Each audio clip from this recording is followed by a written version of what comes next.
Desgraciadamente la pandemia lo que nos ha dejado, entre otras cosas, son muchísimos problemas de salud mental. Entre otros, hablamos siempre de la soledad que sufrieron los adultos mayores. Un grupo de neuropsiquiatras y neurólogos propone un nuevo abordaje a este tipo de problemas, pero en las casas de salud, poniendo foco en quienes los atienden y cuidan, ya que pocas veces cuentan con esa especialización.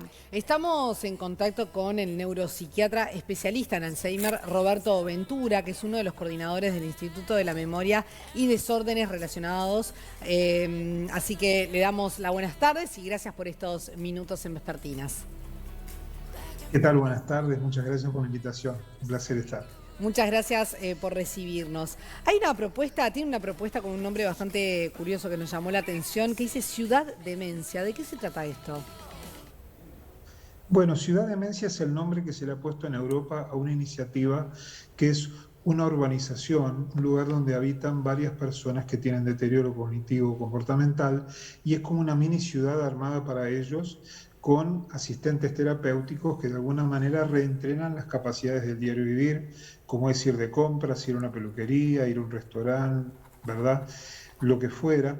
Y esa es una rehabilitación ecológica, no es solamente un lugar de continentación como residencial común, sino que tiene una rehabilitación especial para los pacientes con los que se pueda trabajar, porque estamos hablando de enfermedades que generalmente son progresivas y muchas veces el deterioro ya no permite trabajar como antes con los pacientes, pero apostamos a eso, a un lugar que está físicamente ya logrado, ¿verdad? Y que está armado como para ya recibir los pacientes, especializado enteramente en deterioro cognitivo. O sea, ustedes tomaron Realmente esta, es perdón, ustedes, para dejarlo claro, ustedes tomaron esta idea y la están empezando a replicar acá en Uruguay.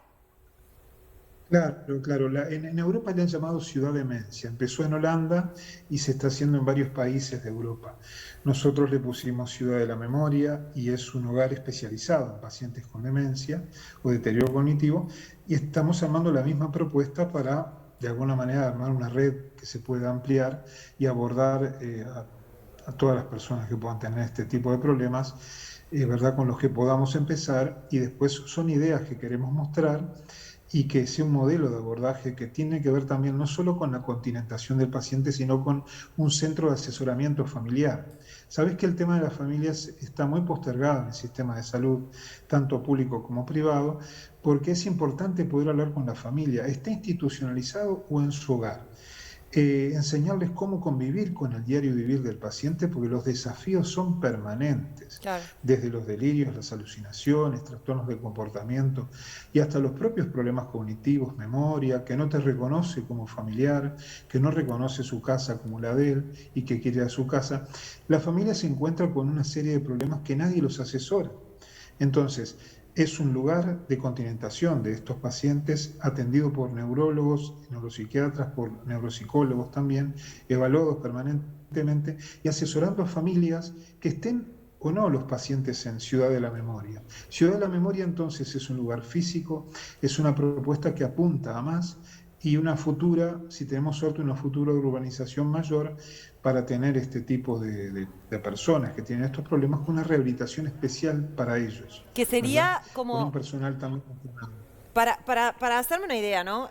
Sería como pago, es como un residencial, pero especializado en el que solo hay pacientes con estas, que sufren estos problemas. Sí, claro, es una iniciativa privada con inversiones privadas y queremos fundar este modelo que ya tenemos la idea hace mucho tiempo. Lo que faltaba era la inversión para poder comenzar y esta idea que nace en Europa me parece que está muy buena porque está especialmente dirigido a ellos y no hay una convivencia de pacientes, personas normales con pacientes con demencia. Es algo especializado ya en este tipo de problemas y sectorizado por grados de afectación. No solo es enfermedad de Alzheimer, puede haber personas con accidentes cerebrovasculares, traumatismos de cráneo, cualquier otra enfermedad que origine un deterioro cognitivo y también conductual, van a ser atendidos y diagnosticados en este lugar. ¿En qué punto, Paralelo a esto está... te Sí. quería preguntarte, ¿en qué punto de una enfermedad como por ejemplo el Alzheimer se recomienda ya no convivir con el paciente, porque claro, el paciente ingresa en un mundo paralelo y uno sigue con la vida, con las rutinas, con los trabajos, con hijos chicos, y a veces es difícil, ¿no?, compatibilizar las dos realidades. Ustedes como profesionales, ¿qué sugieren? Es una muy buena pregunta y muy difícil de contestar a veces. Yo Claro, te voy a decir lo que nos orienta al sentido común. Pensamos que el mejor lugar siempre es la casa, ¿verdad? Y es el mejor sistema de continentación, siempre y cuando asesoremos cómo convivir, y cada familia es un mundo aparte, como cada persona es un mundo aparte. Cuando el sistema de cuidados en la casa se desborda, por varios motivos, económicos o porque hay personas que también tienen problemas que no pueden convivir con el paciente, ahí sí aconsejamos la institucionalización. Hay momentos de la enfermedad en que el paciente ya no se da cuenta que está enfermo. Si hablamos de enfermedad de Alzheimer, a mitad de camino ya el paciente difícilmente se da cuenta, por lo tanto no sufre por la conciencia de enfermedad. Los que sufren son los familiares, el que lo ve afuera. Entonces, cuando estamos viendo que el sistema se desbordó después de un asesoramiento familiar de cómo convivir, ahí sí se aconseja la institucionalización. Te repito, cada familia es un mundo aparte y la realidad de continentación es diferente, pero eso es lo que evaluamos, ayudando a los familiares, y a veces el mejor lugar no es la casa, es Claro. un lugar especializado de cuidados, porque la vida de los cuidadores familiares, si no, también sigue.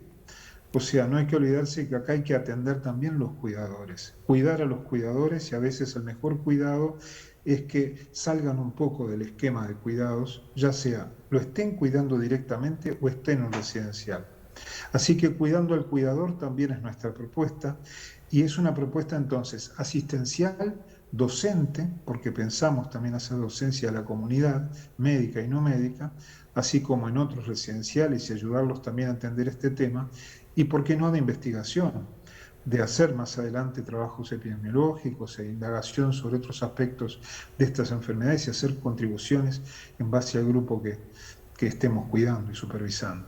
Es Y, una propuesta novedosa, y el grupo de trabajo se llama IMEDER, Instituto de la Memoria y Desórdenes Relacionados, que trabajamos en la tarea netamente diagnóstica y docente que vamos a empezar a hacer de estos temas. bien, Así que lo importante es hacer docencia comunitaria, hacer publicaciones, que tengamos la página donde se puede consultar gratuitamente todo el tipo de información que se tenga sobre estas enfermedades. bien. Y Roberto, con respecto a la pandemia, digamos, el tema de las enfermedades mentales y en general, ¿no? Más allá también, que son enfermedades estas degenerativas que en realidad ustedes van como hacia un público objetivo en edad, digo, pero en general, ¿cómo lo estás viendo? ¿Cómo estás viendo que se está tratando o trabajando o cuidando, ¿no? Bueno, al paciente en general, por la enfermedad que tiene en sí, hablamos de un paciente que no esté contagiado ni que esté cursando la enfermedad, no le hace ningún tipo de daño a la pandemia, de la cual ni se entera, y lo bueno del tema es que no hay por qué sacarlo del lugar donde está, porque en la enfermedad, cuando progresa, cuando lo desplazamos hacia un lugar diferente, pueden perturbarse, pueden desorientarse. Eso que a nosotros nos distrae, como es vamos a dar una vuelta, a ellos los puede perturbar. Cuanto más adelantada está la enfermedad, más hay que dejarlos en el lugar conocido, que es el lugar que ellos manejan. Esta pandemia no los ha afectado a los pacientes por la enfermedad misma, ha afectado más a los cuidadores. Cuando un cuidador contratado no puede venir por el tema de pandemia o que esté con COVID, o el propio cuidador que se tiene que quedar más tiempo con él porque se complicó todo, ahí sí el cuidador sufre lo que se llama el síndrome del cuidador, que hay que vigilar ese aspecto, la ansiedad, la angustia, la depresión, que debe estar todo el día vigilando y supervisando y lidiando permanentemente con estos problemas, lo afecta al cuidador. Por eso hay que rotar su actividad, hay que de alguna manera sacarlo de la rutina, y a veces la pandemia lo que hace es que no se puede salir tanto, o que los cuidadores contratados que tenían que venir no vienen por diferentes motivos, y el cuidador familiar realmente aumenta la sobrecarga. ¿Sabés una A veces no hay cosa? más remedio. Que nosotros también Sí, vivimos en una sociedad donde se culpabiliza mucho al familiar cuando lleva a su padre o a su madre a una casa de salud, porque todo el mundo tiene la sensación de sí, que como que lo deja tirado ahí, y poca gente analiza que ese hijo, esa hija, tal vez es lo que tú decís, también necesitan ayuda y necesitan ser cuidados. Y es muy difícil desterrar esa imagen que los hace casi que los culpables de la situación, de dejar tirado al adulto mayor como si el centro de salud no fuese un centro justamente para cuidar, para atender, para contener, para mantener en mejor estado al paciente. Es cierto, sí, porque tenemos que sacar el estigma de que un residencial es un lugar de depósito, ¿entendés? Es un lugar de una clínica especializada y cada vez más, y hay muy buenos ejemplos ya en la comunidad de residenciales, muy bien hechos y buenas propuestas. Pretendemos también dar una novedad en la propuesta. Y la culpa es uno de los estadios que pasa al familiar. Sabes que hay 5 estadios estudiados, desde la negación de que no tiene la enfermedad, hasta el sobrecompromiso y la desesperación por el cuidado, la culpa y al final la aceptación de la enfermedad. Tenemos que hacer sentir a la familia que conoce cómo es la enfermedad, que nadie tiene culpa de lo que está pasando y que a veces la institucionalización es la mejor solución. A veces. Creo Roberto, también cuando la familia decía...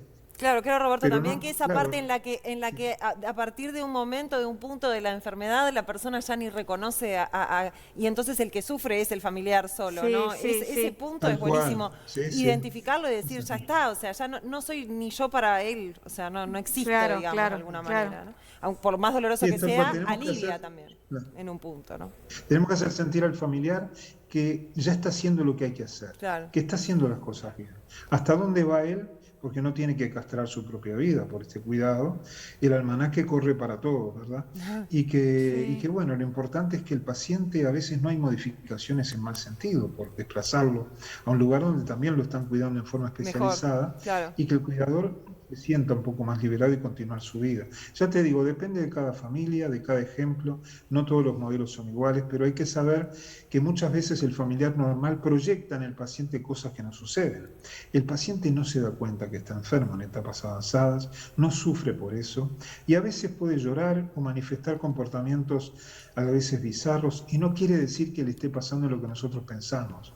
Desde la normalidad estamos proyectando a veces ideas que no tiene el paciente, Claro. o que lo deprimen o que lo hacen. Lo importante es que el familiar sienta que lo entendemos, que hasta dónde puede ir con el cuidado y hasta dónde no debe ir con el cuidado, Claro. y saber que hay un centro especializado para ellos, vigilado por personas que estamos especializados en estos temas, ¿verdad? Perfecto. Esa es la propuesta. Muy bien. Muchísimas gracias, Roberto, por estos minutos en Vespertinas y por charlar con nosotros. Bueno, gracias a ustedes por la invitación. Muchas gracias. Muchas gracias. Acá Margarita decía que estaría bueno que se hicieran en el predio de la colonia Etxepare, pero este lugar ya tiene un lugar que es el ex hotel Pedro Figari, si no me equivoco, Sí, ¿no? sí, sí, Sí, Figari. exactamente. Sí, sí, Es sí. en el El ex hotel Figari. Figari, o sea, ya tiene un lugar físico, pero es una buena idea. Pero esa, la ¿no? idea es Porque que la se- colonia Etxepare es enorme. No, pero además es que digamos que como ese sería el plan piloto, ¿no? Que la idea es que se extienda a todo el país, se o sea replique. que espacios físicos hay de sobra como para poder replicar, como vos decís, Sí. la experiencia.